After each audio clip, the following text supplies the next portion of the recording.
अस्सलामुअलैकुम फ्रेंड्स। आज हमारे पास सब्जेक्ट मैथ का बहुत ही इम्पॉर्टेंट टॉपिक है। टॉपिक का नाम है प्रोपोर्शन और ये क्लास नंबर 5 में है, यूनिट नंबर 6 है और एक्सरसाइज नंबर 6.3 है। Proportion means तनासब। प्रोपोर्शन को आज हम बहुत ही डिटेल के साथ पढ़ेंगे क्योंकि ये एक ऐसा टॉपिक है, एक ऐसा मौजू है जो हर टेस्ट में इसके 3, 4, 5 सवालात आते ही आते हैं। तो इसको समझना बहुत ही इम्पॉर्टेंट है। अगर कोई भी टेस्ट क्लियर करनी है तो मैथ तो वैसे भी लाजमी होती है, पर मैथ में सबसे ज़्यादा मना इम्पॉर्टेंट ये प्रोपोर्शन का चैप्टर होता है। तो इसको हम थोड़ा डीपली आज स्टडी करेंगे। वैसे तो इसके बारे में हम एक लेक्चर पहले बना चुके हैं, पर आज हम एक माना डिटेल में ये लेक्चर बना रहे हैं। प्रोपोर्शन मीन्स तनासब किसको कहते हैं? Equality of two ratios is called proportion. दो रेशोज़ की बराबरी को प्रोपोर्शन कहते हैं। और प्रोपोर्शन के दो एग्ज़ाम होते हैं। एक का नाम है direct proportion. There are two types of proportion.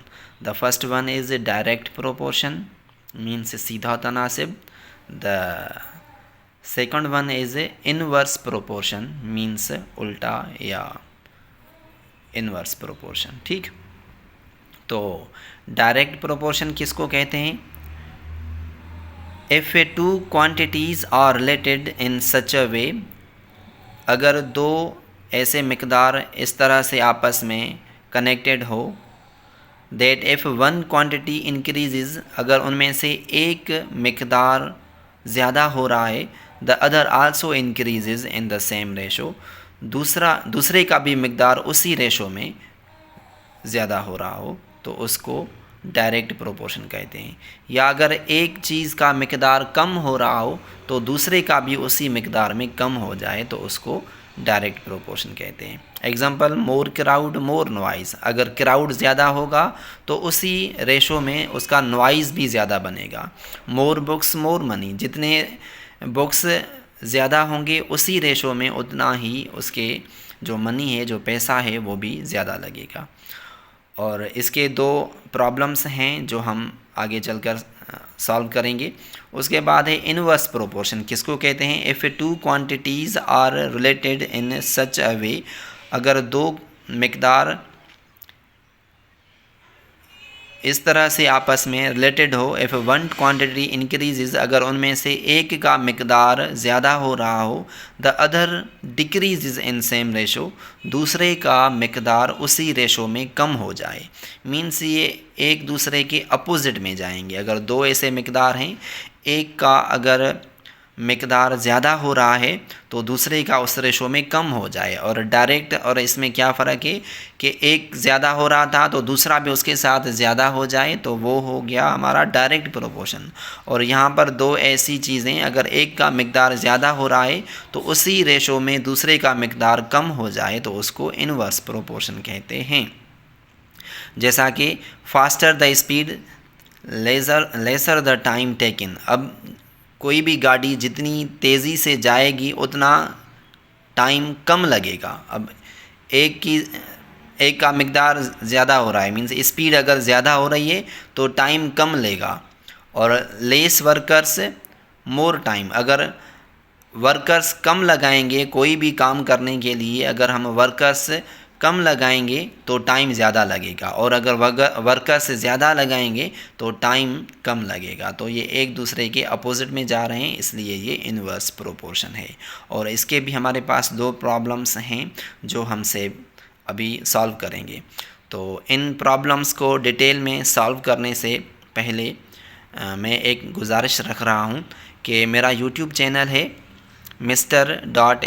इल्मी। अगर आपने वहाँ पर सब्सक्राइब नहीं किया तो बराए मेहरबानी मुझे सपोर्ट करने के लिए मेरे चैनल को सब्सक्राइब करना मत भूलें। मुझे आपकी सपोर्ट की बहुत ज़रूरत है क्योंकि मैं फ्रेश हूँ अभी यूट्यूब पे, और मैं आपकी सपोर्ट की रिक्वेस्ट करता हूँ कि मुझे सपोर्ट करें। ठीक है, तो अब चलते हैं ये दो प्रॉब्लम्स पहले हम डायरेक्ट प्रोपोर्शन के हल करेंगे, उसके बाद हम ये इनवर्स प्रोपोर्शन के प्रॉब्लम्स हल करेंगे। सबसे पहला प्रॉब्लम है हमारे पास, Aslam can walk 10.5 kilometre in 2 hours. Aslam 2 घंटों में 10.5 किलोमीटर पैदल चल रहा है। He can walk dash dash in 5 hours. अब ये कितना मुफासला 5 घंटों में तय करेगा। 2 घंटों में 10.5 मुफासला तय कर रहा है, तो 5 घंटों में कितना करेगा। तो उसके लिए सबसे पहले हमें देखना है कि क्वांटिटीज़ कौन कौन सी हैं। एक है हमारे पास क्वांटिटी जो किलोमीटर, और दूसरी है हमारे पास आवर्स। सबसे पहले ये जो क्वांटिटीज़ के नाम हैं वो लिखने पड़ते हैं, तो उसके बाद ये इक्वेशन हल होगी। तो किलोमीटर सबसे पहले जो इक्वेशन है उसमें है हमारे पास 10.5 किलोमीटर्स हैं जो 2 आवर्स में तय हो रहे हैं। उसके बाद दूसरी इक्वेशन में हमारे पास 5 आवर्स हैं, पर उसके जो किलोमीटर्स हैं वो मिसिंग है। अब वो हमें फाइंड आउट करने हैं कि 2 घंटों में 10.5 किलोमीटर से मुफासला तय हो रहा है, तो 5 घंटों में कितना होगा। तो जैसे जैसे ये अर्स ज़्यादा होंगे तो मुफासला भी ज़्यादा होगा। जब एक क्वांटिटी ज़्यादा हो रही है तो दूसरी भी उसके साथ ज़्यादा होनी चाहिए, तो ऐसे को हम डायरेक्ट प्रोपोर्शन कहते हैं। और उसका फार्मूला है कि एरो हम निकालेंगे, अगर नीचे से ऊपर तक एरो पहले में निकाल रहे हैं तो दूसरे का एरो भी उसी डायरेक्शन में जाना चाहिए। अगर ऊपर से नीचे एरो आ रहा है पहली क्वांटिटीज़ में, तो दूसरी क्वांटिटीज़ में भी ऊपर से नीचे आना चाहिए। मतलब दोनों एरोज़ की जो डायरेक्शन है वो सेम तरफ होनी चाहिए।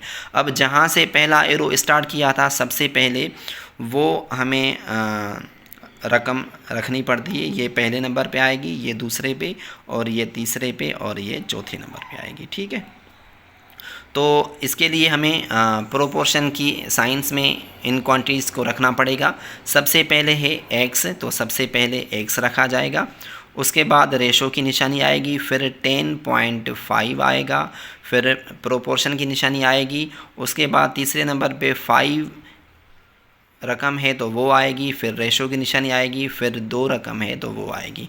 अब यहाँ पर हमारे पास मीन्स और एक्सट्रीम्स दोनों हैं हमारे पास। अब जो वैल्यू हमें पूरी तरह मिला है वो मीन्स का मिला है कि एक मीन्स जो है वो 10.5 की है और दूसरी 5 की है, और एक्सट्रीम्स में हमारे पास एक ही रकम मौजूद है, दूसरे की नहीं है। अब दोनों जो मिली हैं वो आपस में मल्टीप्लाई होंगे, और जो एक मिली है वो डिवाइड होगी। कैसे? मिसाल के तौर पर अब दोनों मिली हमारे पास मीन्स वाली, तो वो हम मल्टीप्लाई में रखेंगे, जैसा कि 10.5 मल्टीप्लाई 5, और जो एक्सट्रीम की एक है वो डिवाइड में रखेंगे। ठीक है, तो ये आपस में मल्टीप्लाई होंगे और जो जवाब आएगा उसको 2 से डिवाइड करेंगे। तो कैसे होगा? 10.5 मल्टीप्लाई 5, ये होगा हमारे पास 52.5। ठीक है, तो ये हमारे पास होगा 52.5, और ये नीचे जो हमारे पास डिनोमिनेटर है वो सेम टू सेम यहाँ पर आएगा। अब ये 52.5 को 2 से डिवाइड करेंगे तो जवाब आएगा हमारे पास 26.25। ठीक है, तो ये हमारे पास इसका सॉल्यूशन है, आंसर है। 2 घंटों में 10.5 किलोमीटर से मुफासला तय हो रहा था, तो 5 घंटों में होगा 26.25 किलोमीटर्स मुफासला ये तय होगा हमारे पास। ठीक है, ये पहली इक्वेशन हमने सॉल्व की है। और दूसरे नंबर पे है, rent of house for 3 months is 18,000 rupees. अब एक घर हम किराए पे ले रहे हैं, उसकी जो 3 महीने की रेंट है वो 18,000 बन रहा है, तो उसी घर की 8 मंथ्स की रेंट कितनी होगी, ये हमें फाइंड आउट करना होगा। तो सबसे पहले हम क्वांटिटीज़ को देखेंगे कि वो कौन कौन सी क्वांटिटीज़ हैं। हमारे पास मंथ्स भी हैं, ये एक क्वांटिटीज़ हमारे पास मंथ्स में है और दूसरी क्वांटिटीज़ हमारे पास रुपीज़ में से है। सो मंथ्स 3 के रुपीज़ बन रहे हैं 18,000, तो मंथ्स 8 के रुपीज़ कितने होंगे वो हमें फाइंड आउट करना है। अब जैसे मंथ्स ज़्यादा होंगे तो रेंट भी ज़्यादा होगी, मीन्स ये डायरेक्ट प्रोपोर्शन है। तो दोनों का एरो आप ऊपर की तरफ ले लें, एक ही डायरेक्शन में दोनों एरो जाने चाहिए। अब ये रकम जो है हमें प्रोपोर्शन में रखनी है। सबसे पहली रकम जहाँ से एरो स्टार्ट हो रहा है 8 आएगा, उसके बाद रेशो, फिर 3 आएगा, फिर प्रोपोर्शन, फिर एक्स आएगा, फिर रेशो 18,000 आएगा। ठीक है, तो अब हमें जो एक्सट्रीम्स हैं दोनों एक्सट्रीम्स मिले हैं और मीन्स की एक रकम मिली है, दूसरी मिसिंग है। तो जो मिले हैं सबसे पहले वो मल्टीप्लाई में रखेंगे, 8 मल्टीप्लाई 18,000 और डिवाइड होगा ये 3 से। ठीक है, तो जब 8 को मल्टीप्लाई करेंगे 18,000 से तो इसका जवाब हमारे पास आएगा 1,44,000 रुपीज़। ठीक, और ये डिवाइड होगा 3 से, तो जब 1,44,000 रुपीज़ 3 से डिवाइड करेंगे तो हमारे पास इसका सॉल्यूशन आएगा, आंसर आएगा 48,000 रुपीज़। ठीक है, तो इसका हमारे पास जो सॉल्यूशन मिला है कि अगर 3 मंथ्स की रेंट बन रही थी 18,000 तो 8 मंथ की रेंट बनेगी 48,000 रुपीज़। ठीक है, उसके बाद हमारे पास इन्वर्स प्रोपोर्शन में आएगा जो प्रॉब्लम है। सबसे पहला प्रॉब्लम है, if 10 workers can do a work in 6 days. अगर कोई भी आपके पास काम है, आप उस पर 10 वर्कर्स लगा रहे हैं वो काम करने के लिए, तो वो 6 डेज़ ले रहे हैं वो काम पूरा करने के लिए। अब उसी काम के लिए अगर आप 15 वर्कर्स लगाते हैं तो कितना टाइम लगेगा। अब यहाँ पर जो हमारे पास क्वांटिटीज़ हैं पहले उनका नाम लिखा जाएगा। ठीक है, क्वांटिटीज़ है हमारे पास, एक है वर्कर्स और दूसरा है डेज़। वर्कर्स सबसे पहले हमारे पास 10 है तो वो काम पूरा करने के लिए 6 डेज़ ले रहे हैं, और दूसरी इक्वेशन में हमारे पास वर्कर्स ज़्यादा हो गए हैं 15, तो टाइम कितना लगेगा। अब यहाँ पर इन्वर्स समझने के लिए आपके पास काम एक ही कराने के लिए आप उस पर अगर 6 वर्कर्स लगा 10 वर्कर्स लगा रहे हैं तो वो 6 दिन लगा लेंगे वो काम पूरा करने के लिए। अगर आप वहाँ पर 6 दिनों के बजाय ये 15 वर्कर्स यहाँ पर गए, पहले 10 वर्कर्स हैं तो वो 6 दिन लगा रहे हैं वो काम पूरा करने के लिए। अब आप अगर वर्कर्स ज़्यादा लगा रहे हैं तो टाइम कितना लगेगा, डेज़ कितने लगेंगे वो फाइंड आउट हमें करना है। ठीक है, तो अब यहाँ पर देखें आप, अगर वर्कर्स ज़्यादा होंगे तो ज़ाहिर ये काम जल्दी पूरा होगा, मीन्स ये जो डेज़ हैं वो कम लगेंगे। वर्कर्स कम हैं तो डेज़ 6 लग रहे थे, अब वर्कर्स ज़्यादा हम लगाएंगे तो डेज़ कम हो जाएंगे। तो ये इन्वर्स प्रोपोर्शन है, और इन्वर्स प्रोपोर्शन का फार्मूला है कि एरोज़ जो हैं वो एक दूसरे के अपोजिट में जाएंगे। अगर एक एरो ऊपर जाएगा तो दूसरा एरो नीचे आएगा। यहाँ पर क्या हो रहा था कि दोनों एरोज़ जो हैं वो ऊपर जा रहे थे, और यहाँ पर क्योंकि इन्वर्स प्रोपोर्शन है तो एक अगर एरो आपका ऊपर जा रहा है तो दूसरा नीचे आना चाहिए।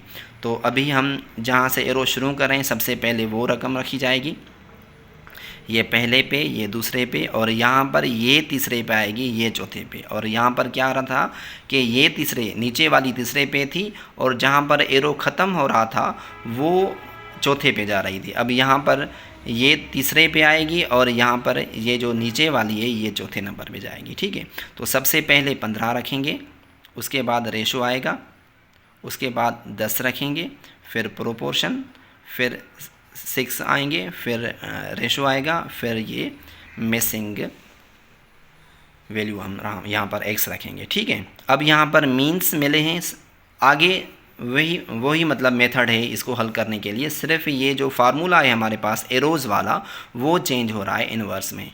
बाकी आगे ये मीन्स मिले हैं, जो भी मिले हैं वो आपस में मल्टीप्लाई होंगे। मीन्स ये 10 और 6 आपस में मल्टीप्लाई होंगे और जो एक्सट्रीम्स की एक रकम है वो यहाँ पर डिवाइड होगी। ठीक है, तो ये 6 मल्टीप्लाई इंटू 10 ये हो जाएगा हमारे पास 60 और ये 15 का 15 नीचे आएगा। अब ये दोनों आपस में एक ही टेबल ले रहे हैं, यहाँ पर 15 का टेबल एक दफ़ा और यहाँ पर 15 का टेबल 4 दफ़ा। तो जवाब आ गया हमारे पास 4 दिन। अगर 10 वर्कर्स काम कर रहे थे तो 6 दिन लगा रहे थे, अब वर्कर्स 15 हो गए तो ये काम पूरा होगा 4 दिनों में। ठीक है, 4 दिनों में ये काम पूरा होगा। अब हमारे पास दूसरा प्रॉब्लम है, 180 soldiers have food stock for 6 days. अब सोल्जर्स हैं, उनके पास 6 दिनों के लिए सोल्जर्स हैं हमारे पास 180, उनके पास जो फूड स्टॉक है वो 6 दिनों के लिए। अब अगर वो 6 दिनों के बजाय हम ये कह रहे हैं कि वो फूड स्टॉक 9 दिन तक चले, 9 डेज़ तक चले, तो सोल्जर्स ज़्यादा होने चाहिए या कम होने चाहिए वो हमें फाइंड आउट करना है। तो यहाँ पर क्वांटिटीज़ है हमारे पास, एक तो है सोल्जर्स और दूसरा है हमारे पास डेज़।